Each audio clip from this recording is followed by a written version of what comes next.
राज्यामध्ये मोठ्या प्रमाणात अतिवृष्टी झालेली आहे। साधारणपणे गेल्या 3-4 दिवसातल्या सगळ्या अतिवृष्टीमध्ये जवळपास 12 ते 14 लाख एकर जमीन ही त्या ठिकाणी त्याच्यावरची पिकं जी आहेत ती बाधित झालेली आहेत। काही प्रमाणात जनावरांचं नुकसान झालेलं आहे। विशेषतः आपल्याला माहिती आहे की नांदेड जिल्ह्यामध्ये मोठ्या प्रमाणात जी काही ढगफुटी सदृश परिस्थिती झाली त्याच्यामध्ये 8 लोकांचा जवळपास मृत्यू झालेला आहे। त्यामुळे ती देखील एक अतिशय वाईट अशा प्रकारची घटना घडलेली आहे। ओव्हरऑल आता परिस्थिती बऱ्यापैकी नियंत्रणात आहे। मुंबईमध्येही मोठ्या प्रमाणात अतिवृष्टी झाली। काही भागामध्ये जवळपास 300 mm पर्यंतची अतिवृष्टी ही झालेली आपल्याला पाहायला मिळाली। म्हणजे एक प्रकारे ज्याला आपण रेकॉर्ड पाऊस म्हणतो अशा प्रकारचा पाऊस पडलेला आहे। त्यामुळे काही प्रमाणात काही ठिकाणी वॉटर लॉगिंग झालेलं आपण बघितलं, पण त्यानंतर मात्र तिथलं पाणी रिसीड होऊन तिथला ट्रॅफिक सुरू केलेला आहे। जी आपली ट्रेन आहे मुंबईची लाईफलाईन जिला आपण म्हणतो अशी आपली जी लोकल आहे सबर्बन रेल्वे, याचं देखील जे काही प्रवासी वाहतूक आहे ती थोडी धीमी झालेली आहे। काही ठिकाणी ती लेट चाललेली आहे, पण आता बहुतांश ठिकाणी ती चाललेली आहे। पाणी हळूहळू कमी होत आहे। विशेषतः मिठी नदी जी आहे ही धोका पातळीवर त्या ठिकाणी गेल्यामुळे सुरुवातीच्या काळामध्ये 400-500 लोकांना आपल्याला तिथनं इव्हॅक्युएट करावं लागलं, पण आता तिचंही पातळी हळूहळू कमी होते। पण पुन्हा पुढच्या काळामध्ये पावसाचे काही त्या ठिकाणी भाकितं किंवा पावसाच्या संदर्भातले फोरकास्ट हे काही देण्यात आलेले आहेत। त्यामुळे आपण या सगळ्या परिस्थितीवर नजर ठेवून आहोत। आपले जे राज्याचे उपमुख्यमंत्री आहेत एकनाथराव शिंदेजी हे स्वतः त्या ठिकाणी रस्त्यावर जिथे प्रॉब्लेम्स आहेत तिथे गेलेले आहेत। मिठी नदीवर देखील ते गेलेले आहेत आणि त्या ठिकाणी सगळ्या गोष्टी नियंत्रणात आणण्याचा प्रयत्न चाललेला आहे। आपल्याला कल्पना आहे आपण सुट्टी देखील दिलेली आहे जेणेकरून लोकांवर जाण्याचा ताण पडू नये आणि जास्तीत जास्त लोकांना वर्क फ्रॉम होम देखील जिथे शक्य आहे तिथे करण्याच्या संदर्भातले निर्देश आपण त्या ठिकाणी दिलेले आहेत। आणि आता या क्षणी परिस्थिती बऱ्यापैकी नियंत्रणात आहे, पण पुन्हा पाऊस आणि संध्याकाळी हाय टाईड देखील आहे। त्यावेळी परिस्थिती अजून मला असं वाटतं क्लोजली वॉच आपल्याला करावी लागेल आणि त्या संदर्भातल्या उपाययोजना या आपल्याला कराव्या लागतील। अनेक नद्यांची पाणी पातळी इशारावरून आता धोक्याकडे चाललेली आहे। जर सखल भागामध्ये गावांमध्ये पाणी शिरलं तर काय नियोजन असणार? एनडीआरएफ एसडीआरएफला आता एनडीआरएफ एसडीआरएफला अलर्टवर ठेवलेलं आहे।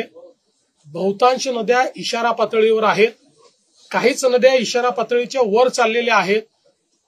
आपल्या बाजूच्या राज्यांसोबत आपला नीट संपर्क आहे, त्यामुळे जो काही विसर्ग आहे त्याचं जे मॅनेजमेंट त्या राज्यांसोबत करावं लागतं ते मॅनेजमेंट आपण चांगल्या पद्धतीने करतो आहोत।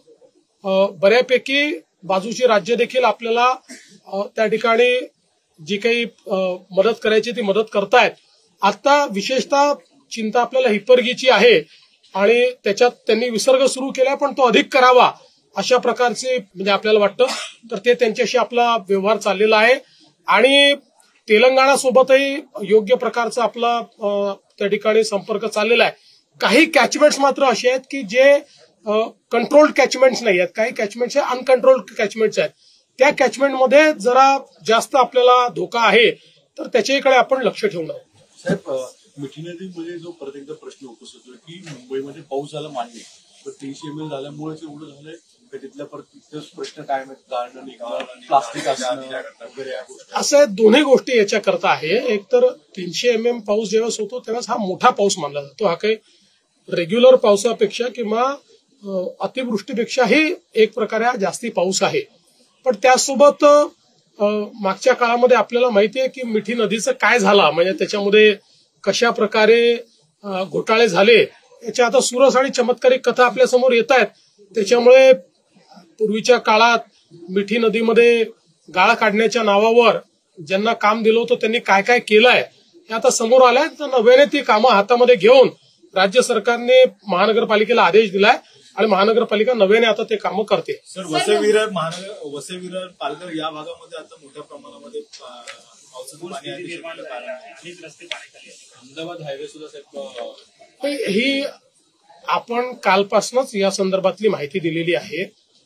कारण हा सगळा भाग रेड अलर्ट आहे.